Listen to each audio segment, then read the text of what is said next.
We're going to talk about the chess match between hitter and pitcher. I get asked about this all the time.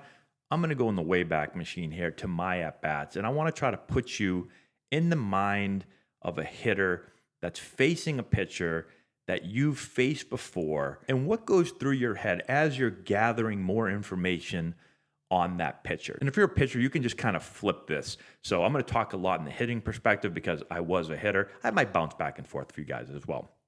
Let's start with this.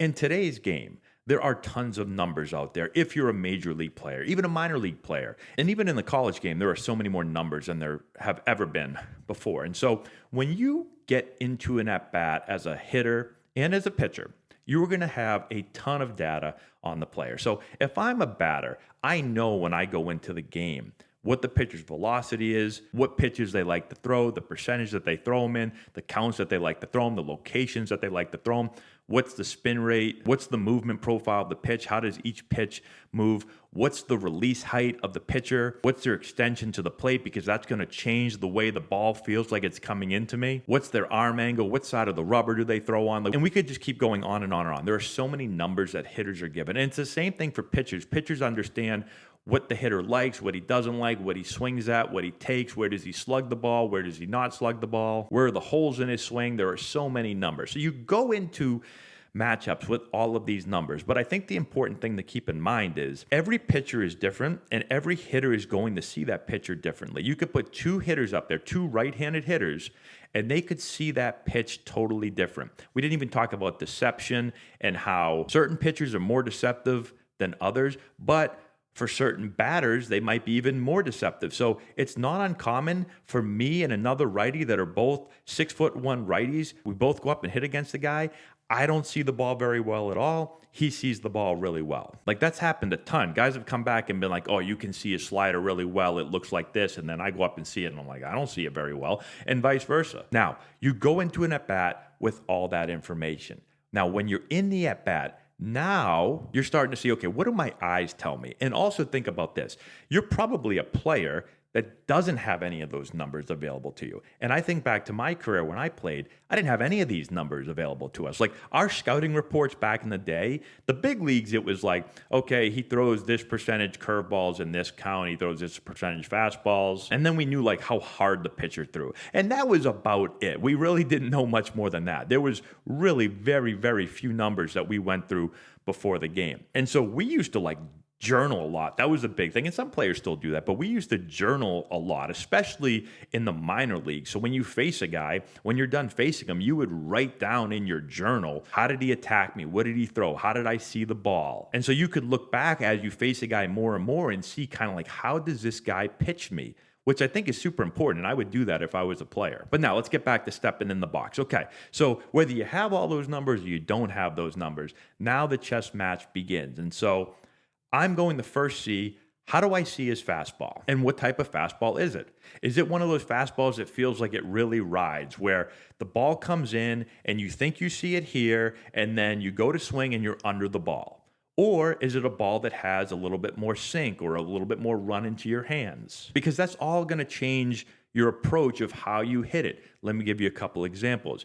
You face a guy, and I faced plenty of players. Again, back in my day, I didn't even know that this is why it happened. Now we have numbers for all this stuff. But back then, you would just face a guy, and he would throw a fastball, and you go to swing at it, and you'd foul off the ball. You'd foul it straight back, you'd swing under the ball, and you'd be like, huh, I thought I was on that ball. And then they would throw it again, and you'd be under the ball, and you'd be like, what the hell is going on? Like, this is going in my brain. What is going on? I'm underneath that fastball. And so you'd have to make an adjustment. And so if you saw the ball coming in like right here, you would have to try to swing like over the ball. You'd pretend that there was a ball above it to try to swing over it. Because if you just take your normal swing, you see the ball here and you swing here right behind it, you're under the ball. The guy's got a little bit more carry on his fastball. And so that might go into your journal. That's one thing that goes in. Okay, how am I going to hit the fastball? I'm under the fastball. I've got to attack above the fastball. Or maybe it's the opposite. Maybe he throws a sinker, like a heavy sinker. Like I faced Bartolo Colon, and he was throwing me these sinkers that I was swinging over and over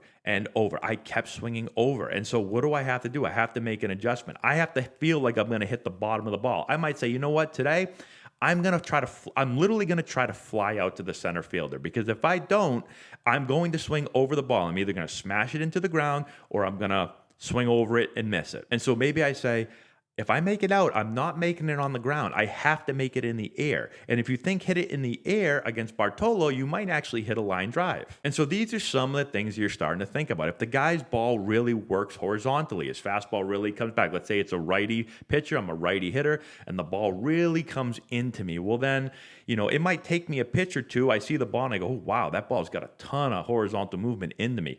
I've got to see this ball out over the plate. I might have to see it start away off the plate so that it can come back to me. If this ball starts in and I swing at it, I'm going to break my knuckles. Even if it starts middle, it's going to move in so much it's going to jam me. And so I've got to push the ball away.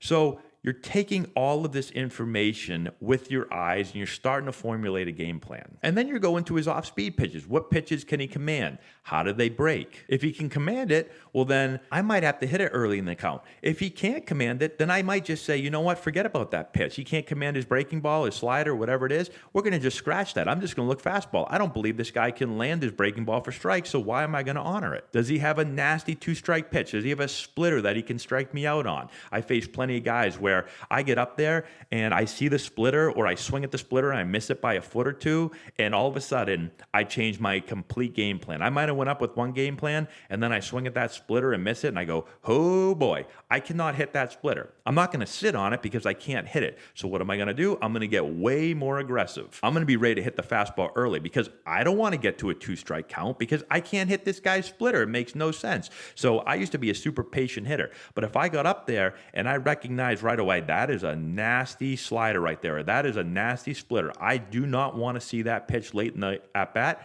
I'm swinging fastball early. Now, Timmy, my other buddy, my on-deck hitter, he might see the slider better. So maybe his game plan is different than my game plan. So that's why I'm saying the numbers say one thing, but then every hitter's different. And so I might see certain pitches better than others. My swing might work better on certain pitches than someone else. Like I said, with a high ride fastball, if my bat path is a little bit flatter, well, then I might be able to get to that. If you've got a path of someone more like a Mike Trout or a Freddie Freeman or something like that, they might have to make a totally different adjustment than you have to make because their bat path dictates that. And so that's, again, where it's individualized, and it's very much a chess match going back and forth between hitter and pitcher. And then every single pitch you see, when you step out for that quick second, now back again, I keep saying back in my day, but we didn't have a pitch clock, so we could take more time. We could kind of step out for a second and process everything. Today, it's got to happen much quicker because the pitch clock's going and you don't have a whole lot of time to think. There's a lot of thinking that goes on in between each pitch. I don't know if everyone realizes that. It's not like you just take the pitch and go, okay, waiting for the next one. Like every single pitch that's made, I'm thinking about how did I see it? What was the pitch? What is the count now? What is he going to throw next based on how I swung at that? Because catchers and pitchers are getting information based off of every pitch and how you either swing at it or take it. There's a ton of information they get by just the way you take it. You don't even have to swing at it. If you swing at it, of course, they're going to get information. Was this guy late? Was he early? Was he looking for that pitch? Was he not? Was he surprised?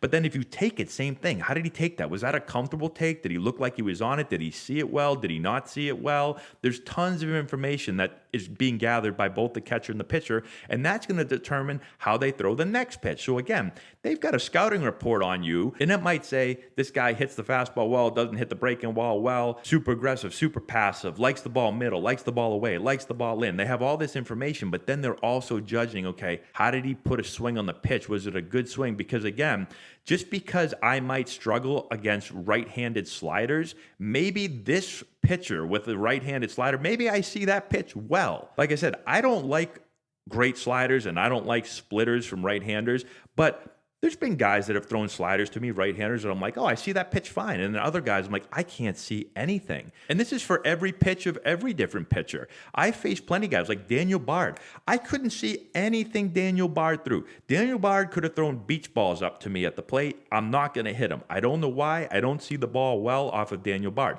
Andrew Miller. Andrew Miller made everybody look like an idiot. For some reason, when Andrew Miller pitched to me, I saw the ball super well. I felt like every ball that he threw me, I put a good swing on it. I hit the ball hard a lot. Why? I have no idea. But I saw the ball better. So he might have a certain scouting report on me that I like or don't like certain pitches.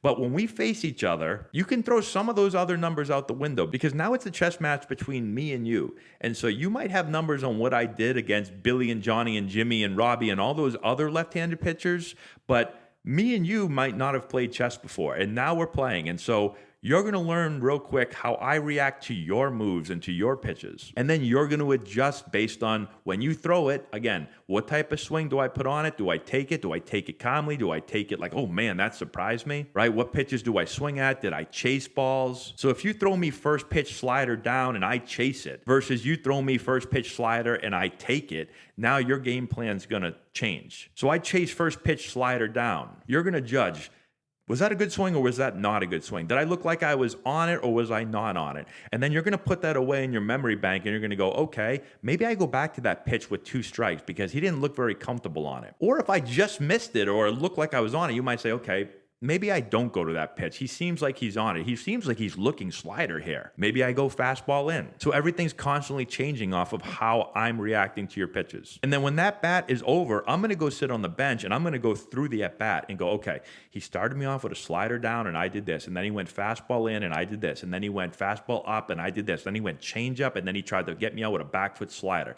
Okay. And then the pitcher's doing the same thing when he goes and sits down. He thinks about the at-bat. And when we come up next time, we've both thought about the at-bat and we both said, okay, now I'm going to do this against him. So the pitcher says, I'm going to do this. I'm either going to do the same thing or maybe I'm going to switch it up and do something different. And as a hitter, I've got to go, do I think he's going to attack me the same way? Or do I think he's going to change? So I'm trying to get inside the pitcher's head. The pitcher's trying to get inside my head. And we're trying to just create a game plan based on what we each think we're going to get. So hopefully that gives you a little bit of insight. That's like just scratching the surface of some of the thoughts that go on. But that happens every single pitch, every single at-bat for the entire season. And the more you face someone, if you face someone 20, 25, 30 times, doesn't have to be that many, but if you face someone a lot, well, then you can think about how many chess games we've played against each other, and you're starting to, again, you're thinking about all the moves that were made. Are there any patterns in here? Is he doing the same thing over and over? Is he really good at switching it up? And if I can make the adjustment quicker than you can, well, then I have the advantage. But if you can make the adjustment faster than me, well, then you've got the advantage. So hopefully that makes sense. Anyways,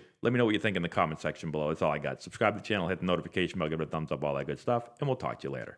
If you've got hitters that you're looking to improve before the start of next season, this is essential for you. Matt Antonelli here, former Major League player, first-round pick, and college coach. With this course, we're going to show you exactly, step-by-step, how to generate power, develop bat speed, and enhance swing mechanics. Regardless of your hitter's age, this course is going to deliver advanced hitting techniques that will allow any hitter to get better and make an impact at the plate this spring. We have a full catalog of training content that you can access from anywhere at any time.